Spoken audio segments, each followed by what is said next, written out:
Mr. President, thank you so much for gracing the court with your presence. We have just had a very productive meeting with His Excellency President Duque, President of Colombia. Earlier, of course, you're aware he met the President of the Court, Judge Hoffmansky, and the Registrar, Peter Lewis, saw the court premises, and then we had a very good meeting just now in my room along with the President's delegation.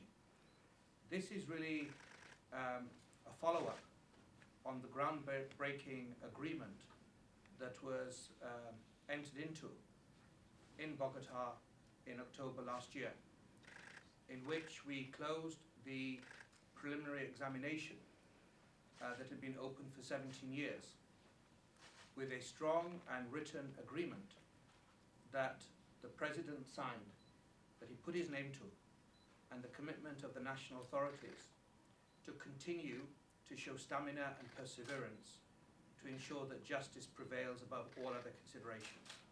This is part of the groundbreaking peace agreement, in fact, of 2016, that after years of suffering, created the special jurisdiction for peace.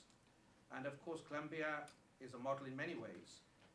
Whilst there are still problems, whilst there are still difficulties, and some of these were recognized back in November when the Secretary General of the United Nations came to commemorate the fifth anniversary of the peace agreement, there is action that is positive and should be applauded, and we need to keep working together so that for the people of Colombia, the final destination of justice is arrived at.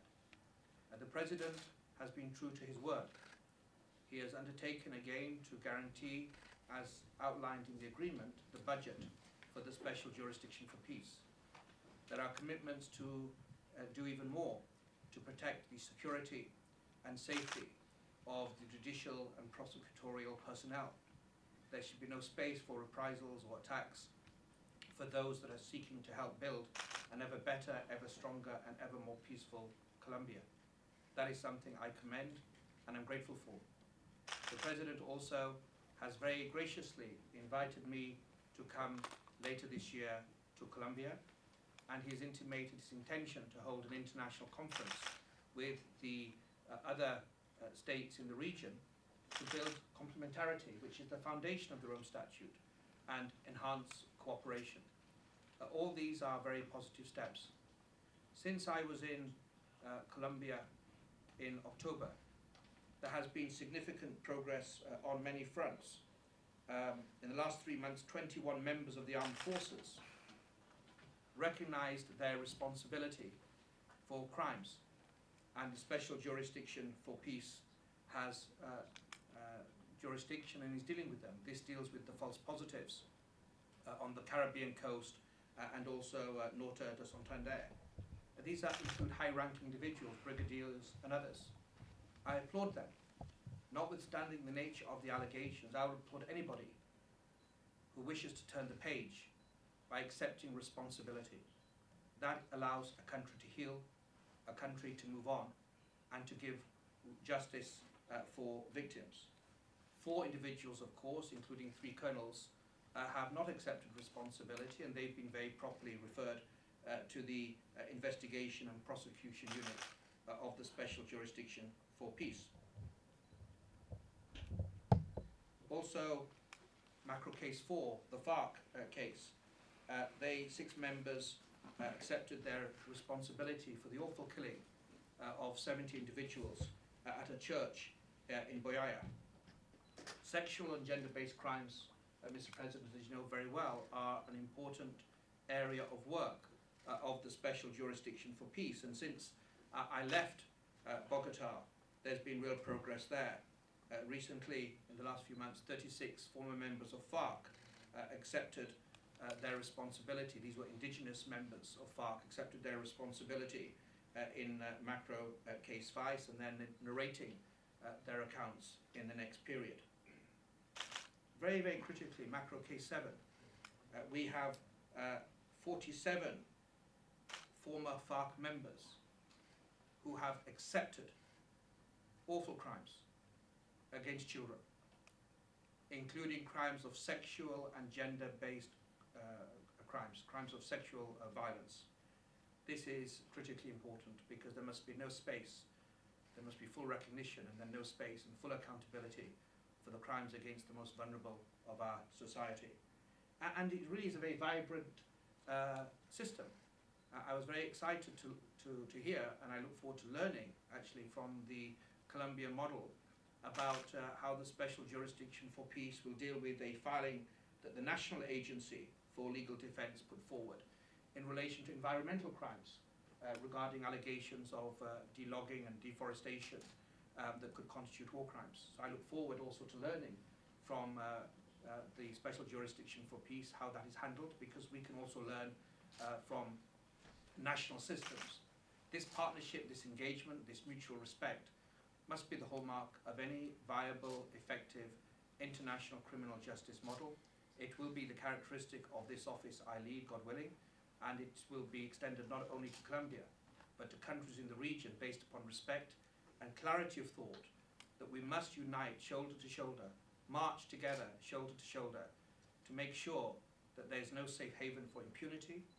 And the example of Colombia can show that however difficult, whatever the pain and the continuing difficulties, together we are stronger, and together we can help bring a bit more justice to the world. And I think, Mr. President, that would, if we achieve something in this regard, it will be a life well lived.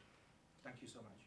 It is a great honor for us to be here in The Hague, to visit the court, to visit you, to speak with your staff, and also to make a strong reference in what you have called a major milestone, which is the agreement that Colombia has signed with the Prosecutor General's Office and the ICC to share information and to be able to share experiences in order to monitor the effectiveness of our judicial system when it comes to the sanctioning of the crimes that are under the scope, under the umbrella of the Rome Statute.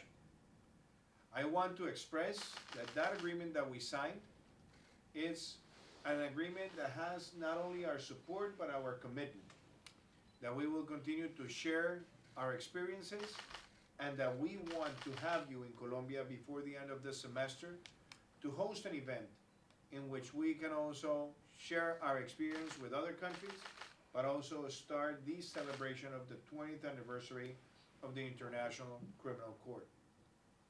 I should say that one of the most valuable things about that agreement that took place the same day in which a preliminary examination was closed after 17 years, was closed because of the complementary principle that defines this court. The complementary approach signifies that our local institutions have progressed. And as you well said in Colombia during your visit, you praised the work of the ordinary justice. You praised the work of Justicia y Paz as the first transitionary experiment we had in Colombia, but you also praised what are the expectations in the case of the current transitional system. We definitely expect that the macro cases will have not only a prompt evaluation, but that also we will see sentences, and especially because we want to abolish child recruitment, slavery, and other brutal crimes that have occurred in Colombia.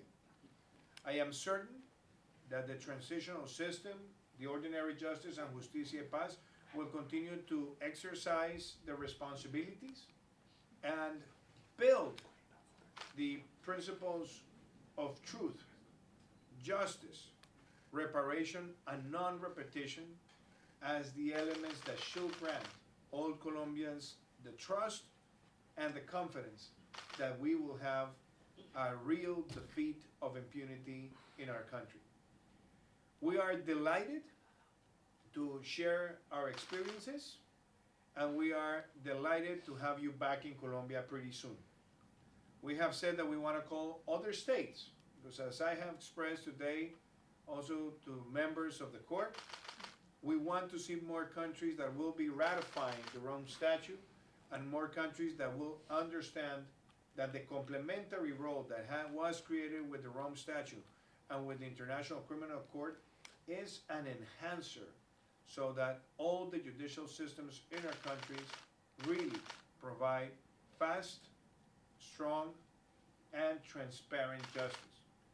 I also want to express that the way we're working allows you and the whole International Criminal Court to see how a country that for 17 years was under preliminary examination today has become a reference model of cooperation with the ICC. So I can proudly say this, and obviously, I think the big expectations that we all have is that no crime against humanity will be in impunity and that all of them will have a proportional sanction in our country. So we will continue strengthening all the institutions that work in this purpose, and as President of Colombia, I have to express my gratitude to you because you complying with your role have also done something that is innovative, and is to bring countries, despite the closing of a preliminary examination, to have a permanent, a strong relationship with this international institution that was created and that is today serving the purpose of having a world with justice and with zero impunity. Thank you so much, Dr. Khan. Thank you to all the members of your staff, and I look forward to see you in Colombia pretty soon.